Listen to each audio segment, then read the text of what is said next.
Bem, meu nome é Guido Antônio de Almeida. Não confundir com Guido de Almeida, que estudou no Colégio Estadual como eu e nas letras da Faculdade de Filosofia como eu também. De modo que eu faço questão desse Antônio intercalado entre o Guido e o Almeida.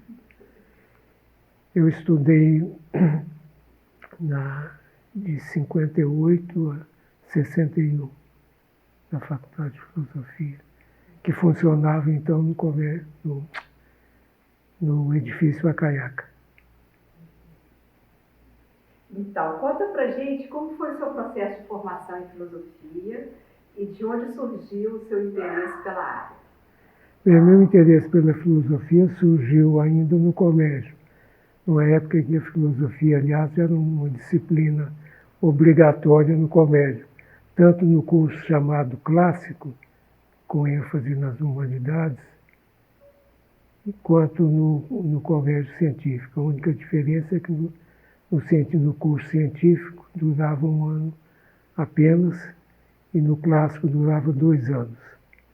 Eu tive a sorte de estudar, de ter por mestre em filosofia no colégio estadual, o professor Astur Versiani Veloso.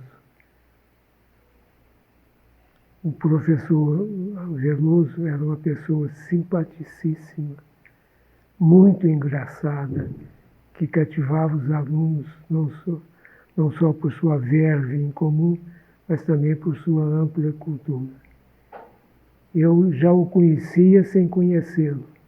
Estou acrescentando no meu texto aqui, porque ele é a base para o personagem central do livro O Amanuense Belmiro, de Ciro dos Anjos, que por acaso era primo do professor Veloso. Acho que o sobrenome completo dele era também Versiani Veloso, Versiani dos Anjos. De quando é o livro, você sabe? De quando é o livro? É. Olha, o livro eu li um ano antes de conhecer o professor Veloso.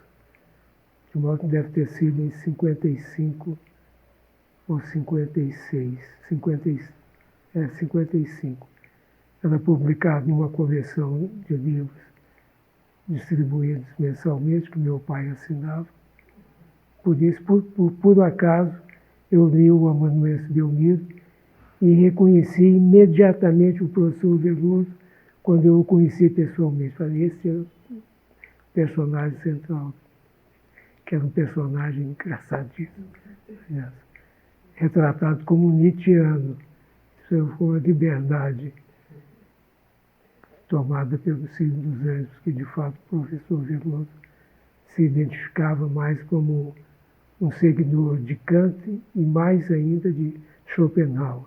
E, Guido, quais foram as suas principais inspirações? Quer dizer, esse seu interesse pelo Kant, você considera alguma filiação assim com o professor Versiani Veloso, alguma influência dele ou não? Eu não deixo de ter, embora não tenha sido decisivo.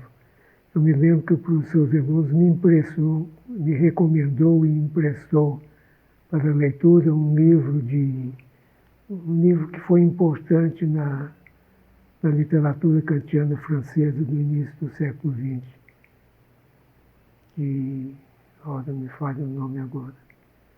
Um livro que eu folheei apenas, escrito em francês, talvez tenha lido um ou outro capítulo, mas ele percebeu já, de certa maneira, um interesse de minha parte. Huyssen, lembrei o nome agora. O autor é Huyssen, Ruyssen. A gente encontra ainda um livro dele sobre Kant, citado nas bibliografias de livros mais antigos. Guido, esse livro, quando ele te passou, você ainda estava no colégio? Ou já estava no colégio ainda.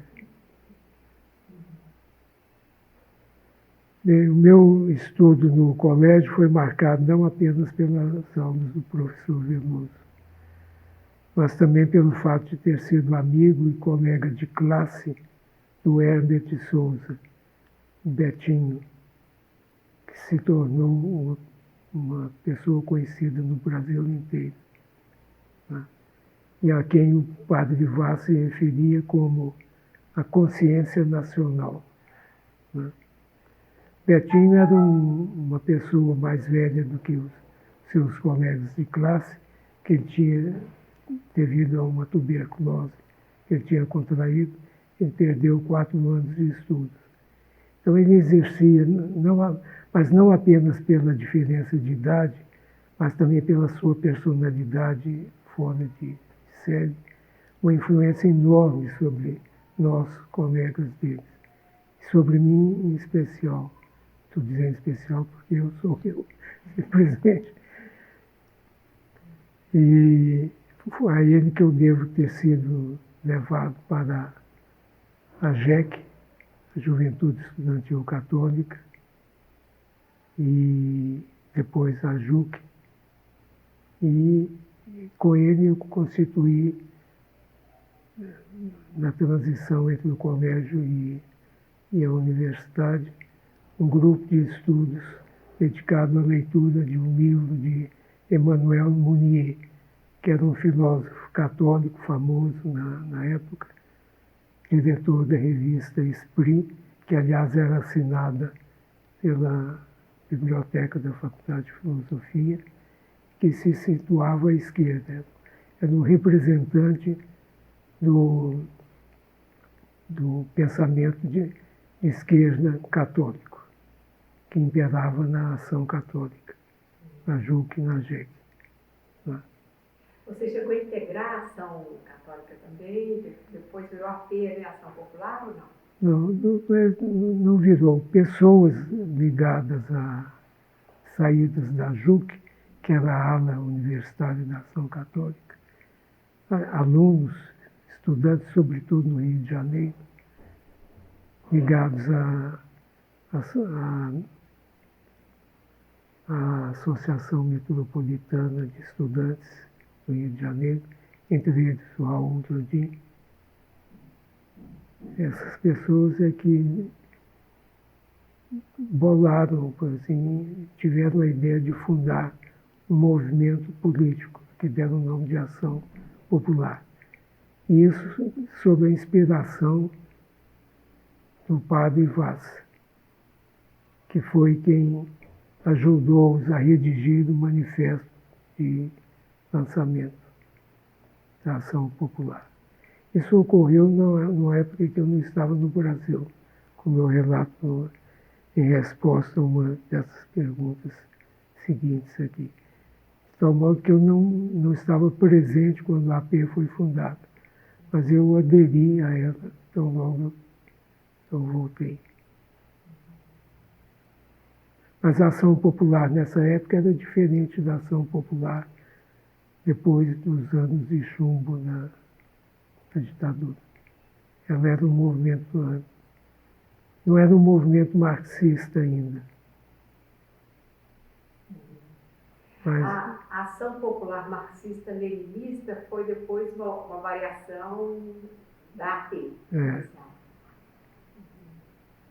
Posterior, alguns anos. A AP quase se dissolveu em 64 como consequência do golpe. Quando ela se reconstituiu com base em uma nova visão política. Situada. Eu me lembro que a gente discutia antes se tinha sentido caracterizar as nossas ideias como socialistas. Havia um escrúpulo de nós, católicos, embora de esquerda, em usar a palavra socialista. Esses escrúpulos foram, felizmente, deixados de lado com a nova conjuntura política. Guido, você já falou com o professor Veloso, né?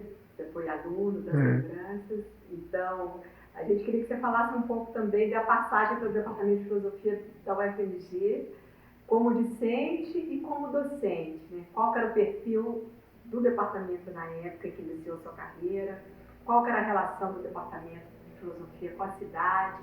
porque você pegou, de certa maneira, um departamento ainda no edifício da Caiaca, em que eram promovidas, né, muitas palestras para o público. Eu fiquei muito impressionada nos arquivos de ver a quantidade de conferências e o nível das conferências que eram dadas para o público de Belo Horizonte aí nos anos 50, né, 60. Né?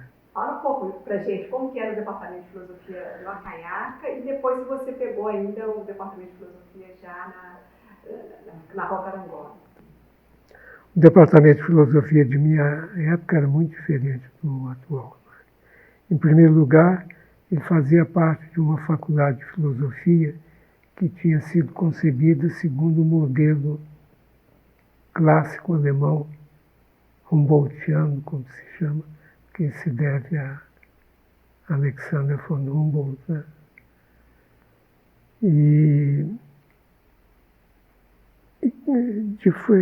Segundo esse modelo, a Faculdade de Filosofia compreendia, além da filosofia propriamente dita, a totalidade das ciências, as matemáticas, a física, a química, a biologia, que tinha o nome de História Natural naquela época, a História, a Geografia, os cursos de letras e línguas clássicas, neolatinas, grego, germânicas, que mais? O curso que tinha o nome não de Sociologia. Sociologia existia na Faculdade de Ciências Econômicas.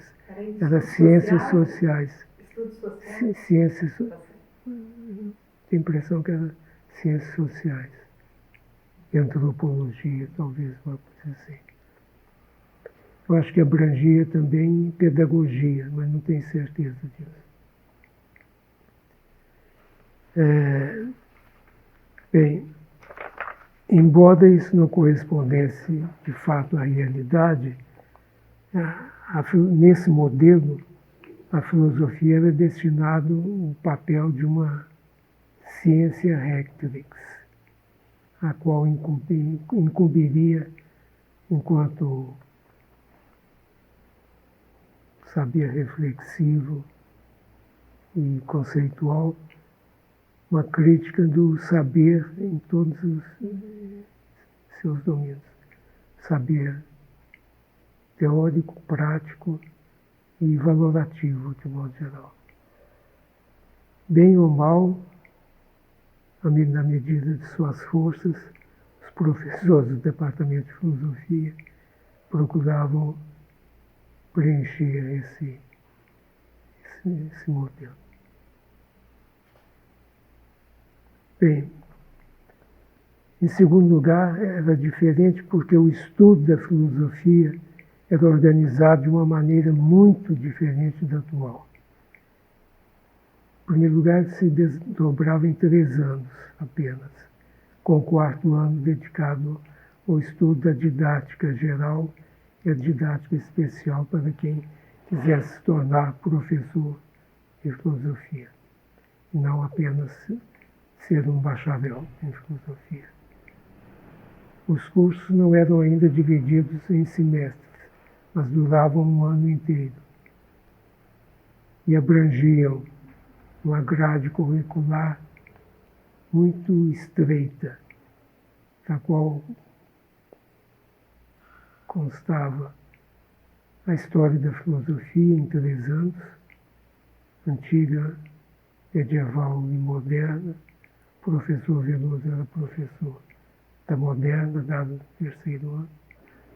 A psicologia, não existia ainda um departamento de psicologia, porque a psicologia era estudada no curso de filosofia ao longo de 3 anos. E, além disso, as disciplinas da divisão clássica da filosofia: lógica, ética, estética, filosofia geral, que abrangia, de fato, cursos sobre metafísica, especial e geral, teologia. Bem, dentre os meus professores dessa época, de 58 a 61, eu quero destacar, além do professor Veloso, de quem eu assisti um excelente curso panorâmico sobre filosofia moderna, história da filosofia moderna, de Descartes a Hegel. Eu quero destacar ainda o professor Silvio Barata Viana, que deu um excelente curso panorâmico também, é verdade, mas dentro do seu gênero muito bom, sobre filosofia antiga, com ênfase no que, naquela época, pelo menos, era o objeto dos seus estudos, seus maiores interesses, com ênfase nos filósofos pré-socráticos, que ele expunha minuciosamente no seu curso. Eu quero destacar também o professor Edgar da Mata Machado, que era catedrático na Faculdade de Direito e se incumbia de um curso sobre lógica medieval, baseado num excelente livro de Jacques Maritain, chamado Lógica Menor, que é muito útil, eu acredito, como um instrumento de estudo de conceitos epistemológicos, cognitivos, mais do que a lógica propriamente dita. Eu quero destacar ainda o professor Orlando Vilela, que era autor de um livro de muito sucesso sobre Heloísa e Abelard, e que dava um curso panorâmico também sobre os principais autores do pensamento medieval. Na minha memória ficou também o curso de estética, que era baseado na leitura de capítulos de um livro de um historiador importante da filosofia medieval, chamado Etienne Gilson, que se chamava o livro, eu acredito, Painting and Reality. É um livro escrito em inglês, porque Gilson se tornara professor em Toronto, talvez, ou Ottawa, não sei mais, no Canadá. E, parcialmente também, em capítulos do livro Os Graus do Saber, de Jacques Maritain. Vocês estão percebendo aí a presença de muitos autores católicos ligados ao neotomismo. Esse professor de estética era o Moacir Laterre, que estava aprendendo a ser professor nessa época. Já devia ser muito novo ainda. Muito novo. Talvez não tivesse 30 anos. Eu me lembro também ainda de um professor do curso de ética, que era um historiador muito conhecido devido a um livro que ele tinha publicado sobre a monarquia coroada, acho que esse é o nome do livro, com quem eu tive um atrito. Porque muitos professores naquela época eram extremamente faltosos. E ele, quando não faltava, dava uma aula que ele repetia incansavelmente sobre a escala de valores segundo Max Scheler. Até que um belo dia eu interpelei e perguntei quando é que ele falaria sobre um outro assunto. E ele se tomou de ódio por mim. Quem que era ele?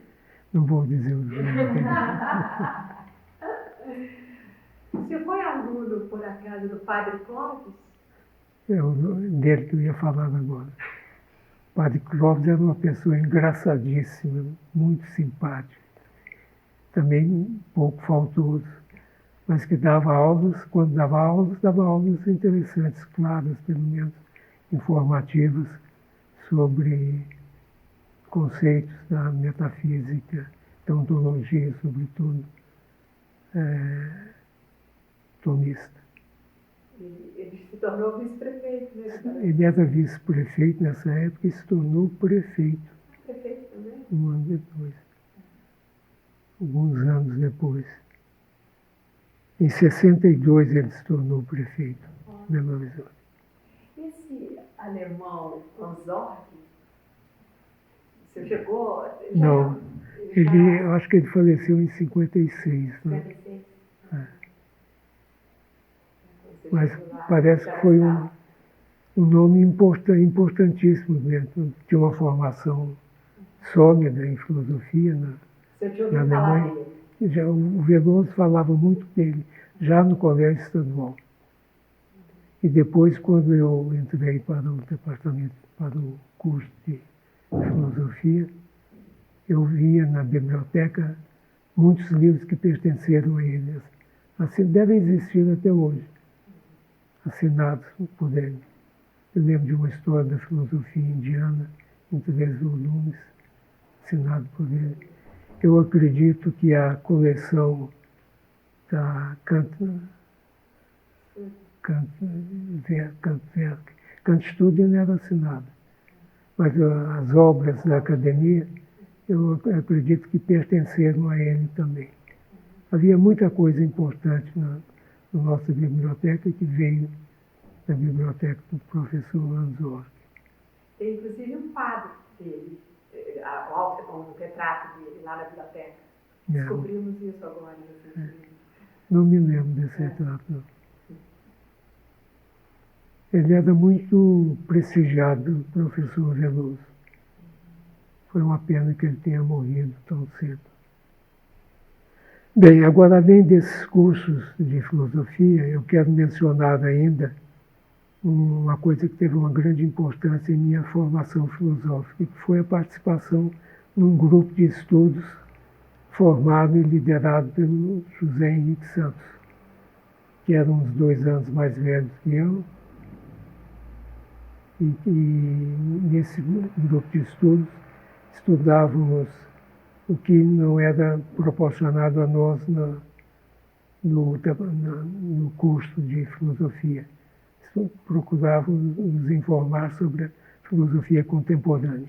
E a filosofia contemporânea naquela época para nós era Heidegger, do qual lemos alguns estudos, opúsculos, como o que é metafísica, acho que posteriormente traduzido pelo José Henrique, e, sobretudo, que teve importância para mim, maior para mim, as Meditações Cartesianas de Edmund Husserl, que é um livro mais alentado e que determinou os meus próximos passos na filosofia. Agora, em 1961, numa decisão inopinada mesmo, foi tomada na hora, depois de ler uma notícia no estado de Minas sobre a possibilidade de bolsas nos Estados Unidos, eu imediatamente fui ao consulado norte-americano, onde me candidatei um pouco irresponsavelmente, porque não tinha preparado nada para isso, e também, para minorar a minha irresponsabilidade, um pouco desesperançadamente. Vou me candidatar, mas eu sei que não vou ganhar. Mas ganhei. E graças a isso passei um ano em Nova York, numa universidade jesuítica, que eu escolhi por uma razão muito simples. Eu descobri que nela ensinava um professor jesuíta que tinha escrito na França um livro muito valorizado na época sobre a fenomenologia de Husserl.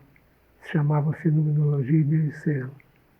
Questões sobre a gênese da intencionalidade.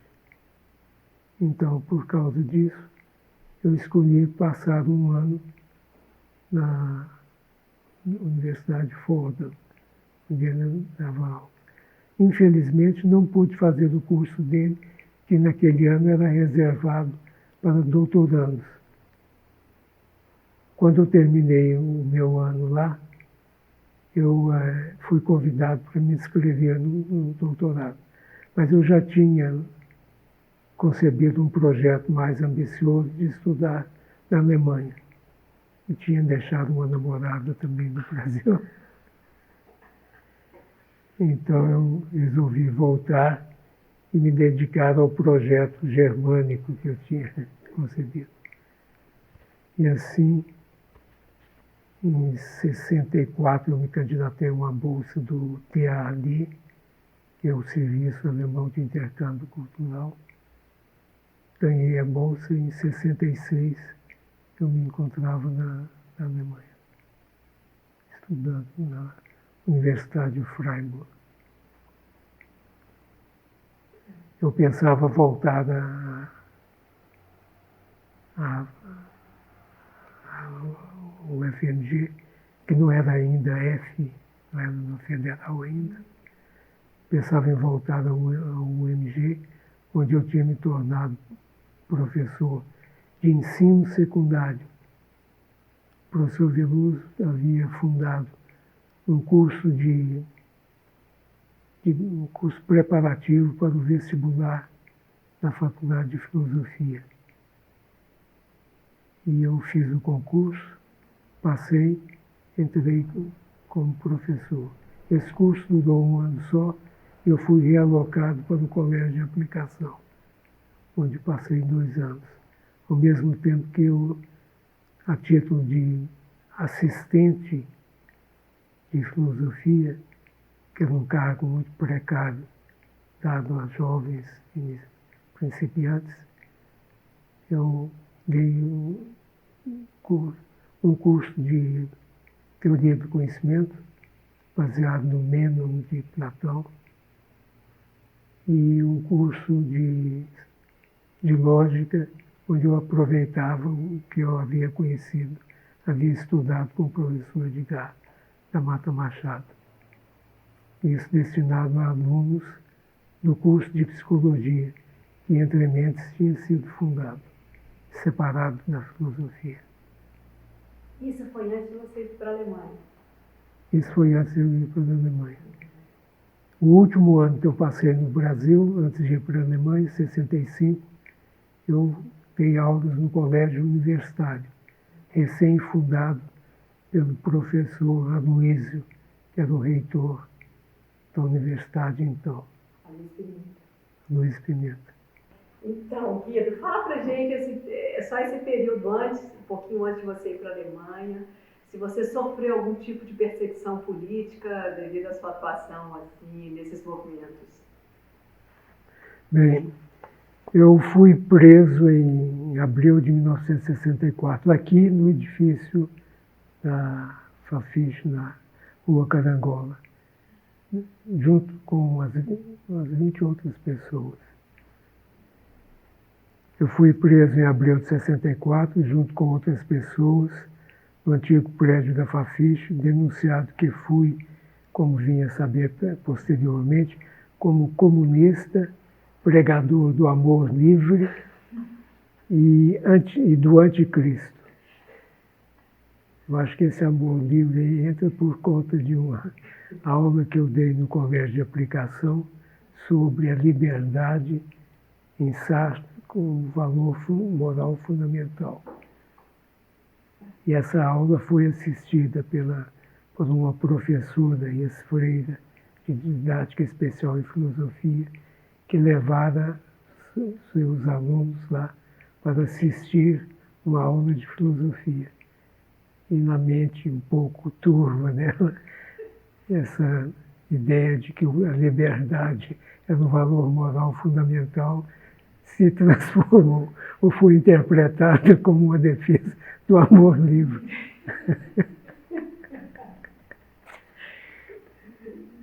E isso eu fiquei sabendo da boca do próprio inquisidor, o tenente-coronel Viotti, que me interrogou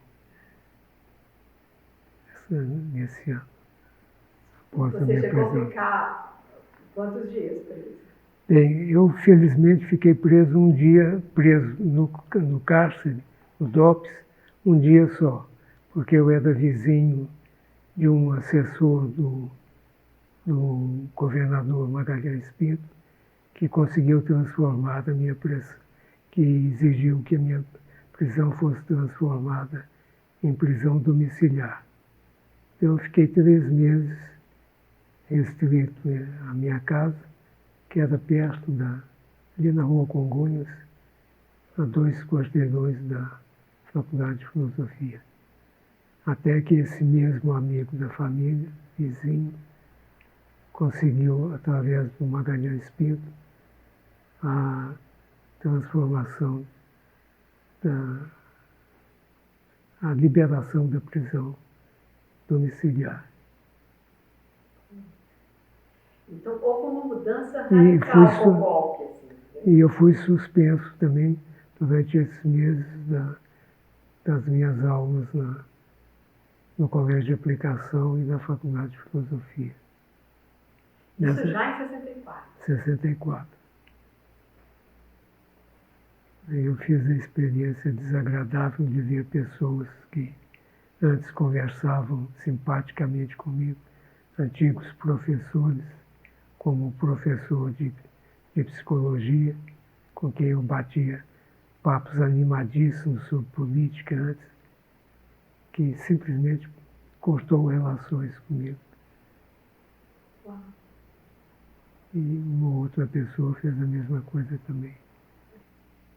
Em 62, como eu já disse, eu havia aderido à Ação Popular, recém-fundada por estudantes ligados à Juventude Católica de Esquerda, liderada pelo Betinho e inspirada por ideias do Padre Vaz. O Padre Vaz era uma espécie de mentor espiritual. Foi ele que se não redigiu, pelo menos reformulou o editorial de fundação, a ata de fundação da AP. E você conheceu o Padre Vaz nessa época? Não? Eu conheci nessa época, ele veio para Belo Horizonte convidado pelo professor Veloso. Ele tinha sido proibido de dar aulas na faculdade jesuítica, que funcionava naquele tempo em Nova Friburgo. Os alunos jesuítas não podiam sequer conversar com ele fora de aula. Aliás, não dava aula, foi proibido de dar aula e proibido de conversar com os alunos jesuítas dele. Sei disso através do Raul Landim, que estudava com ele como leigo em Nova Friburgo. E quando que foi isso? Isso foi em 64. Em 64, ele foi convidado pelo professor Veloso a vir dar aulas na Faculdade de Filosofia. Eu me lembro de assistir um curso dele sobre pensamento judaico, a especificidade do pensamento judaico em face do pensamento grego. Nesse curso participou também a Sônia Viegas. O Padre Vaz apreciava imensamente. Ela era muito viva, né? Fazia sempre perguntas pertinentes e inteligentes. O Padre Vaz gostava muito das intervenções dela. Então você chegou a frequentar alguns cursos também na Carangola? Também do Padre Vaz. Do Padre Vaz. É. E conversava com ele de vez em quando, ia visitá-lo. Conversava é força de expressão, né? Porque ele que falava o tempo todo. Ele admitia de vez em quando uma ou outra pergunta. Bem, com relação ao AP, eu devo dizer que eu, na verdade, não fui um militante, muito menos um militante ativo. Fui antes um simpatizante. Mas um simpatizante que não escondia a sua simpatia também. Conversava sobre todo mundo, com todo mundo na Faculdade de Filosofia, sobre política e sobre as minhas orientações políticas. Porque ninguém ignorava que eu era da AP. Bem, eu paguei posteriormente um preço maior ainda do que essa prisão em 64, que já tinha sido muito desagradável, não? Também pelo fato da casa da minha mãe, onde eu morava, ter sido invadida pela polícia. Em 69, outra vez, a casa da minha mãe foi invadida pela polícia, embora eu não me encontrasse lá mais, ao mesmo tempo que eu era aposentado compulsoriamente por um ato da junta militar, baseado no AI-5. Em 68, 68. obrigado a aposentar. Eu fui aposentado. Foi aposentado. O Diário Oficial publicou um ato, número tal, em que os 3 ministros militares me aposentavam junto com vários outros professores da Universidade Brasileira.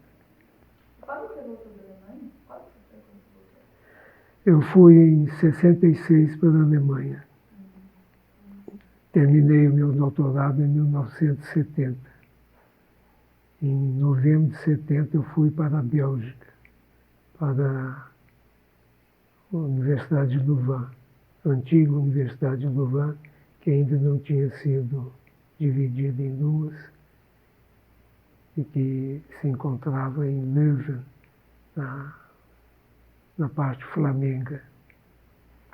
Eu fui para lá graças à recomendação do meu orientador de doutorado, que me recomendou ao padre Van Breda, um franciscano que dirigia o Instituto Russell, que ele fundara um pouco antes do começo da guerra, para abrigar os manuscritos de Russell, que ele tinha conseguido contrabandear para fora da Alemanha, porque estavam ameaçados de serem confiscados pelo governo nazista alemão. Então lá funcionava... Seu doutorado foi sobre Rússia, não foi? Foi sobre Rússia. Graças ao meu professor, eu consegui essa posição. Como assistente pesquisador nos arquivos russos que funcionavam em Louvain, mais precisamente. E quanto tempo você ficou em Louvain? Fiquei até março de 72.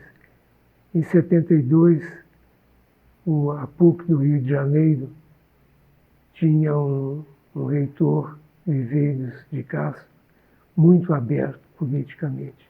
Parente do Viveiros? Certamente, parente do antropólogo. Acho que é tio do antropólogo. Ele era muito aberto e resolveu acolher aqueles professores que tinham interesse em dar aulas na PUC e que tinham sido proibidos de ensinar, participar de qualquer órgão público do governo federal, estadual, municipal. Então, graças ao padre Viveiros de Castro e a uma indicação do padre, eu não conhecia pessoalmente o Viveiros, conheci o padre Vaz. O padre Vaz me indicou, o Viveiros de Castro aceitou a minha contratação. Então, graças a isso, eu pude voltar ao Brasil em março de 72.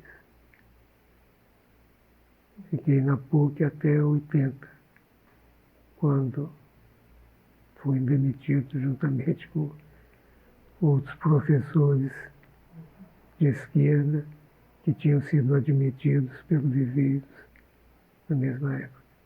Houve uma mudança no modo de ver da Igreja Católica, sobretudo do cardeal do Rio de Janeiro, que considerava que o Departamento de Filosofia não devia abrigar, só devia abrigar pessoas que fossem cristãs, cujo pensamento fosse compatível com a doutrina cristã. E assim, por causa disso, Raul Landim, o Roberto Machado e eu fomos considerados incompatíveis, professores cujo ensino era incompatível com a doutrina cristã. Fomos sumariamente demitidos da PUC. Sob protesto do Padre Vaz, aliás. O Padre Vaz chegou a se manifestar? O Padre Vaz se manifestou e pediu o Padre Vaz já estava em Belo Horizonte. Pediu ao professor Herreiro, que é jesuíta também, professor na PUC, que fosse nos visitar, a mim e ao Raul Landim, para prestar solidariedade. Isso tem uma enorme gratidão, você pode imaginar.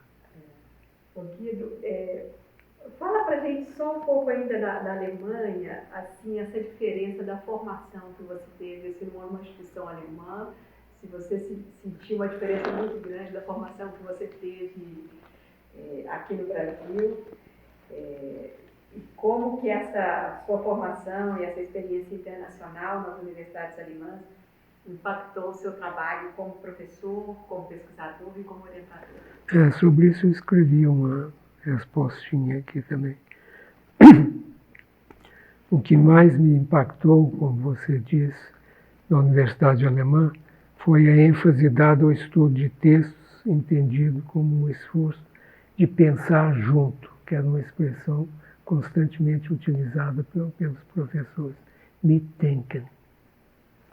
Pensar, isto é, pensar com o autor no sentido de procurar saber não apenas o que ele dizia, mas compreender o que ele queria dizer e sobretudo, por que, com que base, em que razões ele dizia e que pressupostos. De tal modo que a leitura de textos era sempre pensada como uma leitura crítica, interpretativa e crítica. Isso foi um maior impacto decisivo para o resto da minha formação filosófica. No Brasil, eu estava acostumado com cursos expositivos, né, e panorâmicos, frequentemente. Na Alemanha, eu fiz a experiência de cursos monográficos, baseados na análise minuciosa dos textos, visando não apenas compreender, mas problematizar as teses defendidas pelo autor, de modo a fazer uma leitura refletida e crítica do texto. Foi essa experiência que acredito que tenha sido também dos meus colegas brasileiros em outras universidades, no VAN, por exemplo, foi tão importante para a formação de professores daqui, da FAFISH, né? Foi essa experiência que inspirou e alentou a fundação da pós-graduação em filosofia no Brasil, na década de 70. E quando você voltou para a PUC e depois quando você foi demitido da PUC, isso foi quando que você foi demitido? 80. Foi? 80? 80. Você já foi para o UFRJ? Qual foi esse período entre a PUC e a UFRJ? Eu deveria ter ido para o UFRJ, porque eu tinha sido convidado pelo recém-falecido Olímpio Pegoraro para me tornar professor lá. Ele, inclusive, me disse que a minha contratação já estava acertada, que eu deveria comparecer ao departamento de pessoal da UFRJ. Acontece que, nessa época, havia uma diretora, uma chefe do departamento lá, faço questão de dizer o nome dela, chamada Creuza Capalbo, que ligou para mim e disse, não vá, não é preciso ir ao departamento de pessoal, porque foi vetada a sua contratação. Bem, eu acreditei, não fui. Nesse meio tempo, o José Henrique Santos me convidou para participar de um concurso para titular aqui na Faculdade de Filosofia. eu fiz esse concurso, então, embora isso fosse problemático para a minha família, de modo geral. Então, fiz o concurso, passei e fiquei aqui 2 anos. Mas por razões pessoais e familiares eu tive que pedir licença. Pedi licença e mais uma vez fui indicado pelo Olinto Pegoraro, que voltara a ser coordenador, eu acho, para o FRJ como professor convidado. Enquanto eu pedia licença e depois que eu fui efetivado ao ir assinar o meu contrato, eu descobri que eu tinha podido ser contratado anos antes, não fosse a mentira pregada pela Creuza Capão. Ela disse uma mentira deslavada, para evitar simplesmente a minha contratação. Então eu tive que explicar. Você foi professor no Departamento de Filosofia quando? O período? De 81 a 82. 82. 83 eu estava de volta ao Rio, mas como professor convidado na UFRJ. Até que eu me transferi, graças a um ato conjunto entre o reitor, que era o José Henrique, daqui, e o reitor do Rio de Janeiro. Eu entrei no departamento em 83, como aluna. Eu me lembro de você quando eu vi fazer uma conferência sobre a dedução transcendental. Lembro que você fez uma pergunta cujo conteúdo eu não me lembro, mas que ficou marcada na minha memória. Isso aonde? Na UFMG? Na UFMG. Na UFMG. Foi a primeira vez que eu te vi na vida. Eu tinha ido naquele encontro que você organizou no Guido, como aluna. Acho que foi o primeiro encontro. Ah, sei. Desse eu confesso que não me lembro. Quando foi esse encontro? Você lembra? Eu não lembro a data exata, não. Na Praia. Deve ter sido por volta de 83 também. Né? Foi por aí. Foi quando... o 84. Foi o primeiro Congresso Canto Internacional. Não, o primeiro Congresso Canto. Onde fundamos Raul Landim, Gélio Kloparic, Baltazar Barbosa, eu não esqueço o nome das pessoas mais próximas, Valério Roder, e eu fundamos a Sociedade Canto,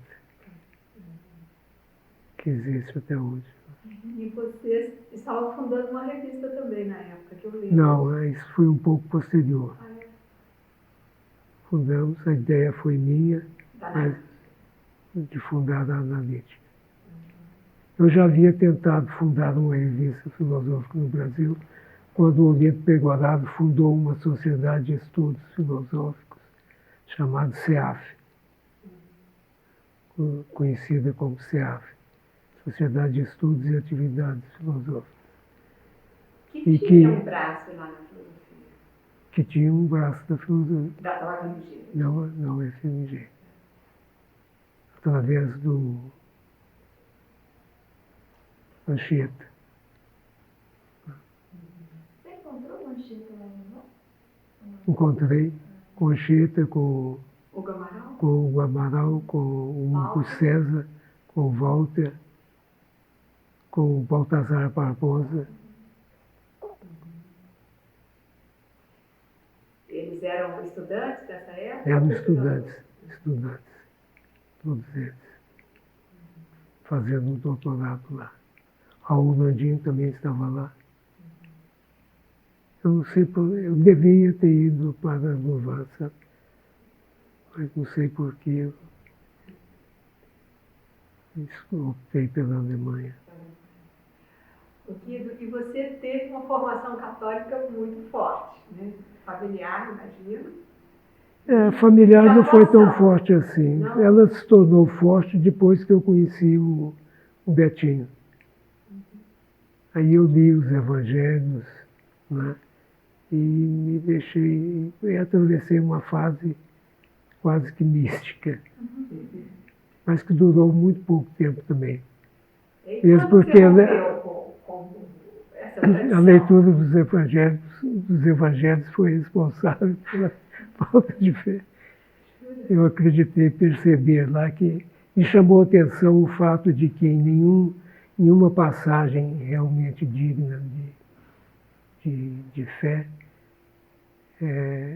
Jesus Cristo se apresentava como sendo Deus, ou sendo Filho de Deus. Uma coisa que me chamou a atenção foi o seguinte: quando os discípulos pedem a ele que ensine a rezar, ele pede a eles que rezem não a ele, Jesus, mas a Deus, Deus Pai. Creio em Deus Padre, não. Padre Nosso. No tempo que eu aprendi, se dizia Padre Nosso. Atualmente é Pai Nosso, né? Pai Nosso, que estás no céu, etc. Essa é a oração que Jesus ensinou. E ele não se apresenta nesse momento, em outros momentos também, de modo algum, como sendo Deus ou participando da natureza divina. Ele se apresenta como aquele que anuncia o reino de Deus. Né? O reino de Deus, cujo pão ele pede que seja, cujo pão futuro, ele pede que seja dado já agora.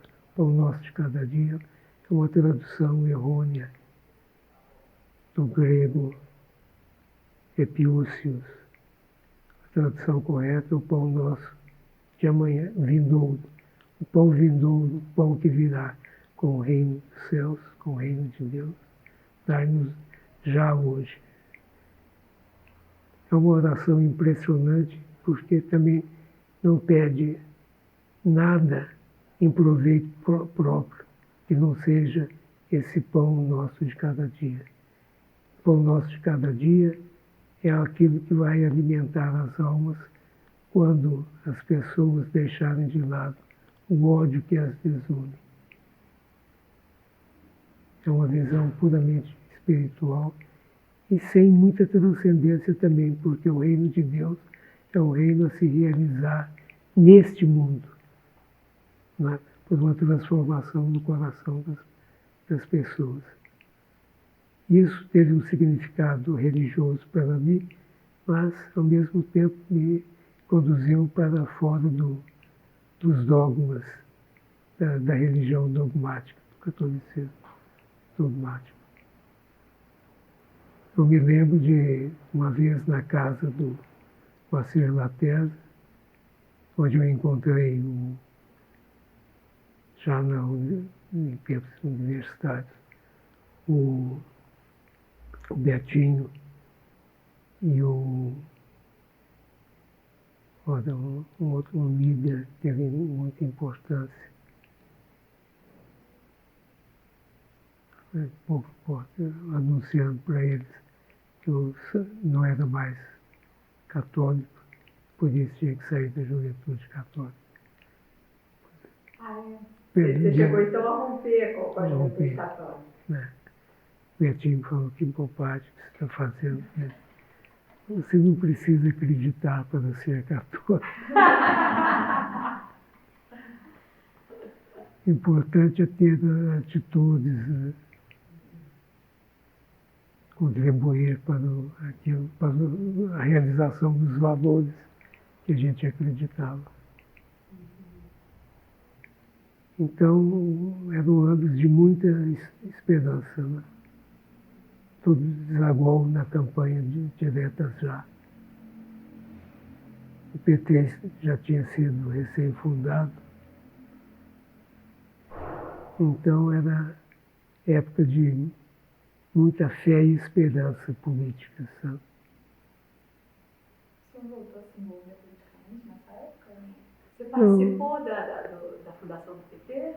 Eu participei nesse sentido de que eu fui assinar uma ata de fundação do PT Carioca, né, junto com outros professores da PUC, na Assembleia Legislativa, que funciona ainda lá no Palácio Tiradentes, né.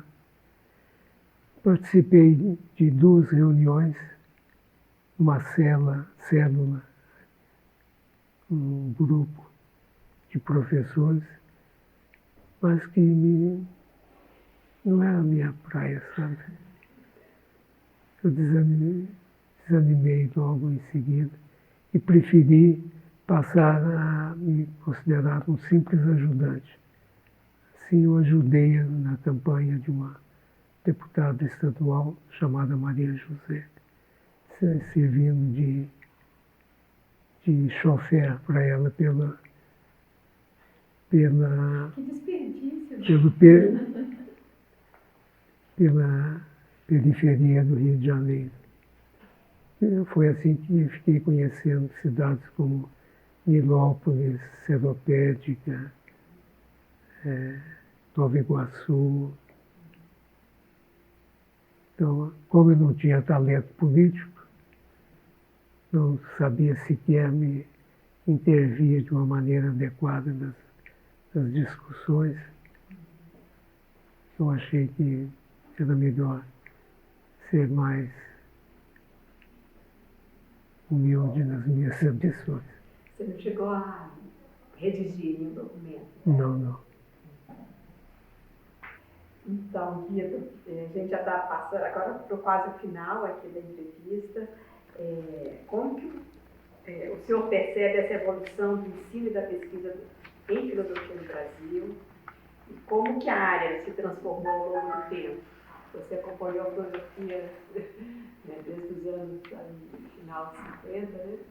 Essa pergunta é uma pergunta que vocês deviam dirigir ao Ivan, né, que escreveu muito sobre isso de uma maneira muito perspiciente, né? Mas eu, como a pergunta é sobre a minha percepção, como é que eu percebo a evolução do ensino da filosofia, eu vou tentar respondê-la. Eu vejo as transformações do ensino e da pesquisa da filosofia determinadas por 3 fatores principais. O primeiro deles é a própria ideia de que, na filosofia, mais do que em qualquer outra área do saber, o ensino tem de estar ligado à pesquisa, com efeito devido à natureza conceitual e reflexiva da filosofia. A ligação entre ensino e pesquisa se impõe mais do que nas outras áreas. E é o reconhecimento dessa ideia que se deve, antes de mais nada, em primeiro lugar, à reforma da grade curricular da filosofia. A que eu conhecia era voltada para o ensino com base em aulas expositivas e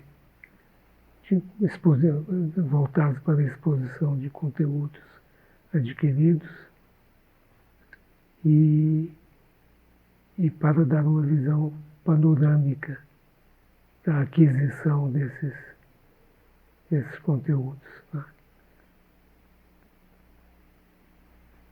E esse quadro curricular é substituído justamente por cursos destinados ao questionamento crítico e investigação de alternativas, portanto, a pesquisa, o que é pesquisa em filosofia. Então, a própria ideia de ligar ensino à pesquisa determina uma mudança no currículo, na maneira de encarar o ensino da filosofia. E é também ao reconhecimento da importância da ligação de ensino e pesquisa que se deve a importância que se deu à criação da pós-graduação da filosofia. Os programas de pós-graduação são justamente destinados à formação de pesquisadores e estudiosos capazes não apenas de expor pensamentos feitos, mas de inventá-los, de produzi-los por conta própria. O segundo fator importante na evolução do ensino e da pesquisa da filosofia no Brasil, a meu ver, é o apoio institucional das agências de fomento, CAPES e CNPq, sobretudo. Apoio esse baseado na avaliação dos pesquisadores por seus pares, em princípio com base em critérios imparciais. Finalmente, o terceiro fator importante, a meu ver, foi a proliferação de colóquios e congressos reunindo pesquisadores brasileiros e estrangeiros. Isso acho que impulsionou de uma maneira decisiva a produção filosófica no Brasil, porque é um incentivo para que as pessoas escrevam seus textos para serem lidos por seus pares, lidos, discutidos e criticados. E eu gostaria de lembrar um papel pioneiro que o professor Veloso teve nisso, que ele organizou pelo menos 2 importantes colóquios na época que eu era estudante aqui, reunindo jovens professores e alunos da USP e da UFMG. Bem, mas isso é apenas uma nota de pé de página. E foi também o fundador da revista Critério, né? Isso eu mencionei numa das minhas respostas escritas, mas como eu passei a misturar a leitura com a fala livre, passei por cima dessa parte. Mas ele foi o fundador da revista também. As revistas também devem ser mencionadas como um fator impulsionante da pesquisa filosófica no Brasil. Pedro, e como se destacar a sua influência na formação de professores e pesquisadores de filosofia de alto nível no Brasil? Você é uma das referências na implementação da pós-graduação e uma referência, né, na pesquisa brasileira. Então, como que você vê a atuação do filósofo nos dias de hoje? Bem, em primeiro lugar, eu não tive a influência que você generosamente me atribui. Agora, por dias de hoje, eu acredito que devemos entender os dias sombrios que vivemos agora no Brasil, né? Quando o próprio estudo da filosofia se via ameaçado por políticos, governantes, obscurantistas. Né? Bem, ao filósofo cabe, a meu ver, mostrar a importância de pensar com clareza em dias tão sombrios,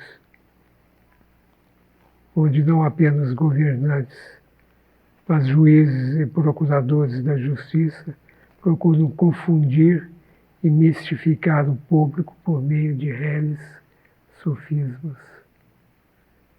Por exemplo, sofisma que eu vou dar como exemplo, para justificar uma condenação sem provas, você sabe muito bem de quem, a alegação escandalosa de que a inexistência de provas já é por si só a prova de que o acusado é responsável pelo sumiço das provas que o condenariam. Isso é um sofisma dos mais baratos, né?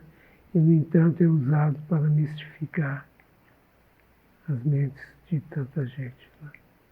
Acho que cabe ao filósofo essa função de trazer clareza. Eu confesso que eu fiquei um pouco embaraçado com essa pergunta aqui, porque a filosofia, devido à sua natureza conceitual, ela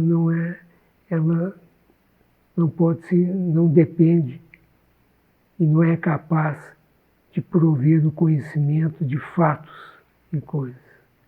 A filosofia não é, a rigor, um conhecimento de objetos e de fatos. Ela é antes um saber reflexivo sobre conceitos, e não quaisquer conceitos, não conceitos classificatórios que possam ser analisados em gênero e espécie, mas conceitos formais que são importantes para a compreensão do que nós queremos dizer quando julgamos que tal e tal coisa é verdade, ou que tal e tal coisa deve ser feita, ou que tal e tal coisa tem tal valor assim. Então, devido a essa natureza conceitual da filosofia, que se ocupa de conceitos formais e não de conceitos que são aplicados diretamente a objetos, né? A filosofia não tem muito o que dizer sobre o mundo atual, os fatos vividos no mundo atual. Ela fala sobre princípios.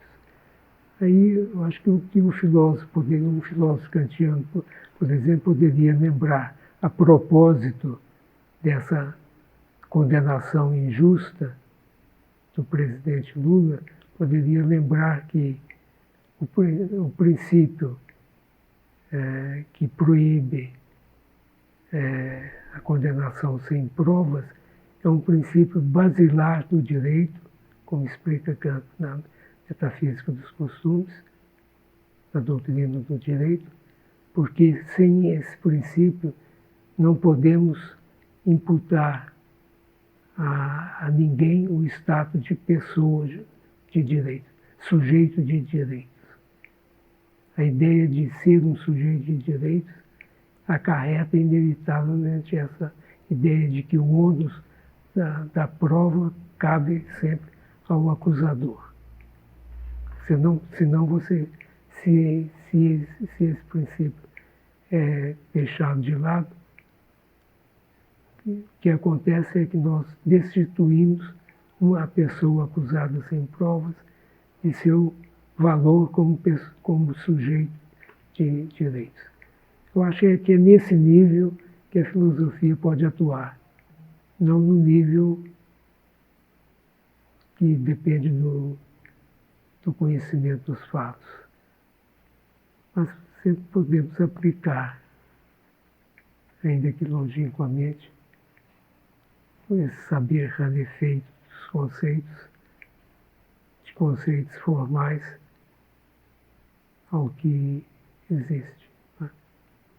Cabe à ciência, mais a ciência política do que a filosofia política, devido à diferença entre filosofia e ciência, esse papel de denúncia dos males que acometem os dias de hoje.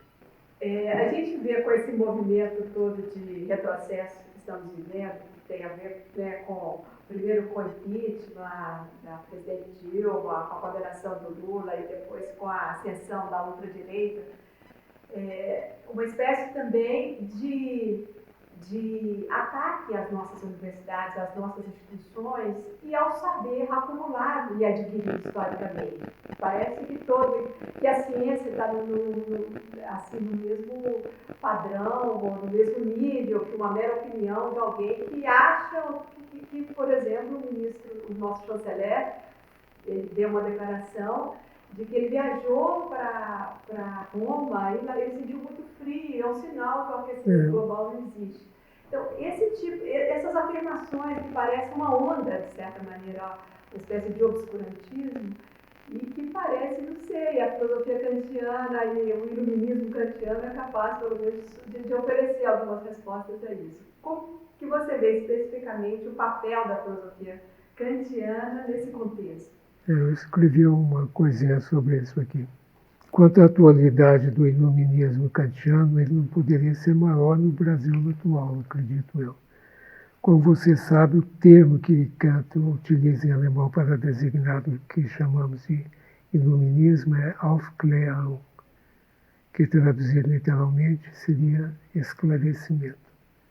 Nada mais importante que esclarecer as trevas, em tempos de trevas. Kant chama de esclarecimento ao processo emancipatório pelo qual o público, portanto, não apenas as pessoas tomadas individualmente, mas coletivamente, se liberta de uma tutela intelectual, da qual cada um é responsável, é culpado, mas que é também promovida por aqueles que detêm o poder político e têm o interesse em manter sob tutela uma população inculta e desinformada. Né? Com efeito, a tutela intelectual do público tem duas causas, segundo Kant. Uma, pela qual cada um é responsável, que se enraiza na preguiça de pensar por si próprio, no medo de errar ao abandonar e de ser castigado ao contrariar os preconceitos e as ideias feitas. A outra causa sendo a ignorância e o obscurantismo que resultam da insuficiência da educação escolar e dos limites impostos pela censura ao uso público da razão. Ora, podemos dizer, está claro, né, que são esses os males que afligem de maneira especial no Brasil de nossos dias, governados que somos por obscurantistas, interessados em limitar ao máximo o ensino público e apoiados por redes de comunicação que sistemática e desavergonhadamente mentem ou distorcem ou simplesmente omitem e escondem informações importantes a fim de manter o seu público num estado permanente de ignorância e de incapacidade de pensar por si próprio. Nada mais atual, pois, do que as ideias de Kant sobre o iluminismo, pensado como um processo de esclarecimento público e não apenas individual. Tem oportunidade, Vitor. Você teria algum conselho, alguma orientação para pessoas jovens que estão estudando filosofia agora e entrando na pós-graduação, principalmente jovens kantianos que estão começando? Algum conceito sobre como estudar, o que estudar? Como seguir essa carreira, né? Ainda mais nesses tempos. Olha, eu acho importante, em primeiro lugar, saber a língua, pelo menos o suficiente para você poder comparar traduções. Né? Embora isso não seja essencial devido à existência de boas traduções e traduções alternativas, mas é sempre uma ajuda importante. Depois, uma coisa, vou te dar um conselho que foi o contrário do conselho dado a mim na Alemanha.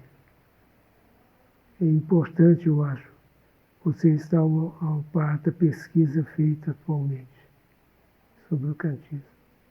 Quando eu estudei na Alemanha, com exceção de um ou outro livro que era recomendado como apoio para o estudo, no caso era o livro do Peyton sobre a metafísica da experiência de Kant, o conselho dado era concentrar-se no estudo dos textos do filósofo e ignorar a discussão em volta dele. Como passo essencial, eu acho que isso foi limitador, no meu caso particular. Eu deveria ter estudado muito mais em torno da fenomenologia de Husserl do que eu fiz. Acho que para evitar você cometer erros criticados já desvendados, é importante que você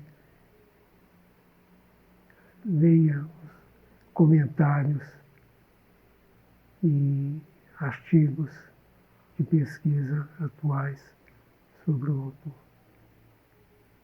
Esse é um conselho que eu daria a mim mesmo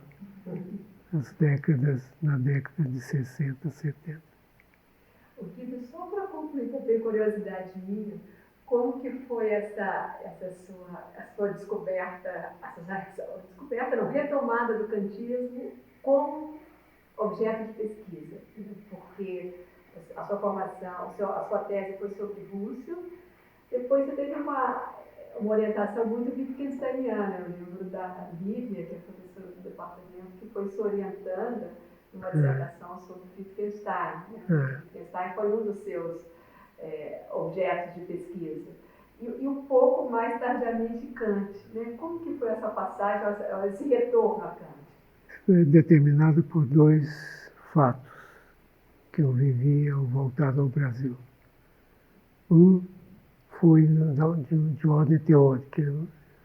Eu respeitava muito as interpretações propostas por Tugendhat da fenomenologia, tanto husserliana como heideggeriana. E eu tinha na conta de um fenomenólogo. E fiquei um pouco assim, ameaçado quando eu vi que ele se bandeava para a filosofia analítica. E li um artigo crítico dele com relação à fenomenologia. Eu tentei responder a esse artigo crítico, onde eu acho que demonstrava que a crítica dele era infundada na maior parte de seus pontos. Esse artigo foi, aliás, recentemente republicado numa coletânea sobre a atualidade da fenomenologia, um livro editado pelo marido da antiga colega sua, Ana Luísa Come. Esqueci o nome do... Então, eu me senti ameaçado como fenomenólogo por essa crítica de Tugendhat.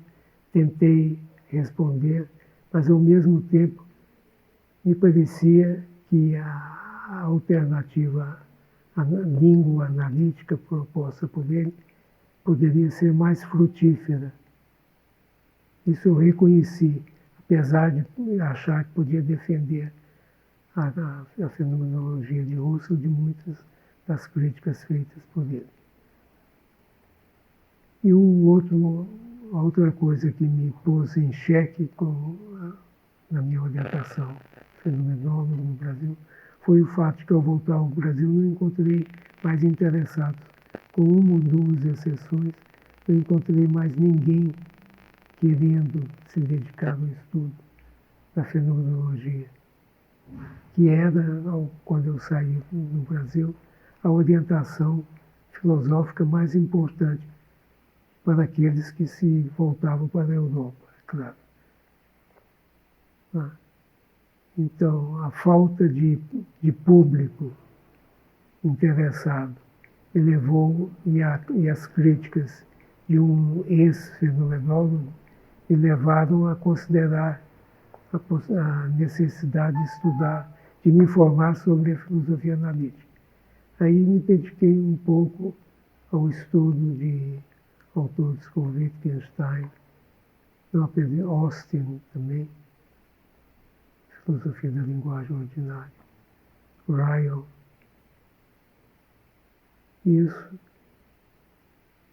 Isso me levou outra vez ao estudo de Tugendhat, o livro dele sobre lições preliminares sobre uma filosofia língua-analítica, onde ele defendia a ideia, no início, de que a concepção língua-analítica da filosofia não era uma simples alternativa para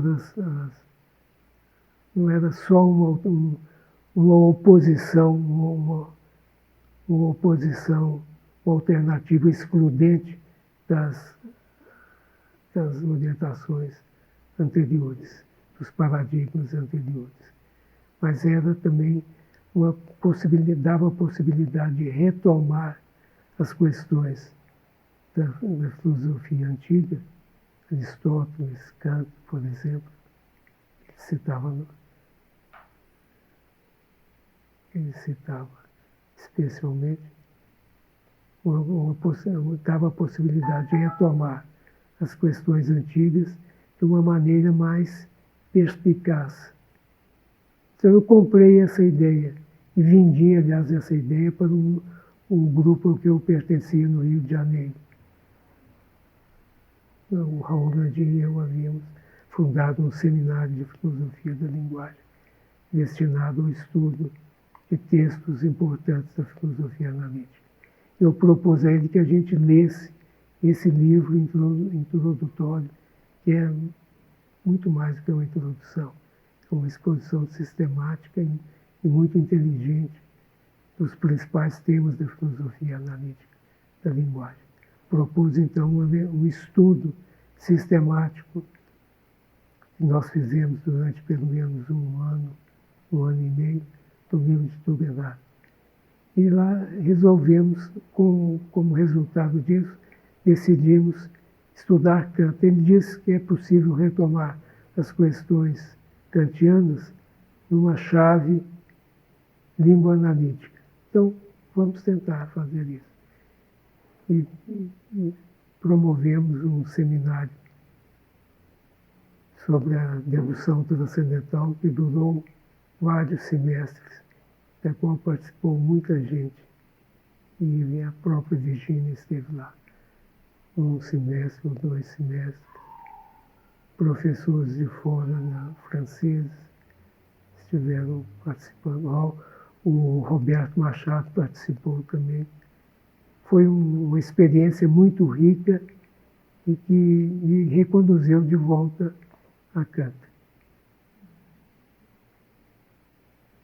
E eu acredito atualmente que Kant pode ser reinterpretado como uma tentativa de elucidação das bases conceituais do nosso pensamento cognitivo, prático e valorativo, estético valorativo.